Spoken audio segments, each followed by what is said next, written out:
Our purpose is that we have to align and connect human capital with a business strategy.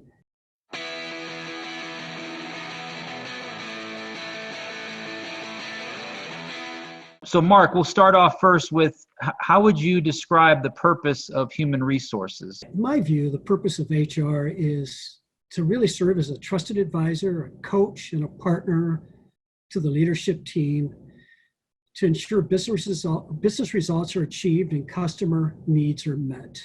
And, so it kind of comes down to the business side of things. But ultimately, our purpose is that we have to align and connect human capital with a business strategy and with operational plans. From your experience, having worked with a variety of HR professionals throughout your career, is there a particular characteristic or two that stands out to those individuals that you thought were successful? There is. Obviously, John, they have to have what I call kind of the table stakes.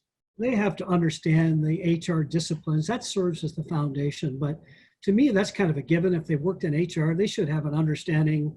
And as my former partner, my consulting business used to say, if he and I can learn this stuff, anybody can. So the HR technical side of things is a learned skill, and that you're going to get that with experience. So what I look for first and foremost is, do they have a strong business acumen? Do they have that ability to apply a holistic understanding of organizational business model, the financial data, understand external trends, to make decisions? Basically, do they know how the business operates? Yeah, to be successful in a business, it's best that you understand how a business works. I know we've made a concerted effort in the last few years to provide, more and more financial data. I'm the sole owner of a privately held company, but sharing more and more of that insight, I think, provides people with a concept of how it works when it's good and when it's bad, and what drives good and bad results from a financial standpoint. So yeah, it's an interesting perspective. And I'll also kind of piggyback into that. So one of the unique things about this journey for me, Mark, in writing this book, is I started off by doing a presentation called HR Like a Boss. And the first time I did it, I found this slide that says, "I hate HR." And it was easy to find on the web. And I thought to myself, well, dare I ask 100 plus HR professionals, why was it so easy for me to find this? And why do people hate HR? I thought they'd walk me out and boo me off the stage, but ironically, it was the exact opposite. We spent probably more time talking about that one question, and I had to corral the group to say, okay, guys, I need to keep on with the rest of this presentation because I have to in order for you all to get your credit. And it was amazing how much they shared. So I'm curious of your perspective, having worked with leadership and all walks of employees and obviously colleagues. Why do you think some people hate HR? Well, John, I'm sure you've heard a lot of some of the reasons that people likely shared with you is that, HR can be the policy makers and tend to put a lot of things into place that, folks aren't really excited about. But at the end of the day, it's interesting. When I think about this is, I think the reason people tend to really dislike HR, or I don't want to know if dislike is the right word, as much as don't value HR. And that is, as a profession, HR has this tendency to mainly talk to itself. We talk with other talent experts and other HR professionals rather than involving, voices from outside of our area. So what ends up happening is we create all these great HR models and competency frameworks that kind of emerge from, I refer to it as the HR echo chamber. We're only talking to ourselves, and we kind of miss the perspective of ultimately the people who we're there to support.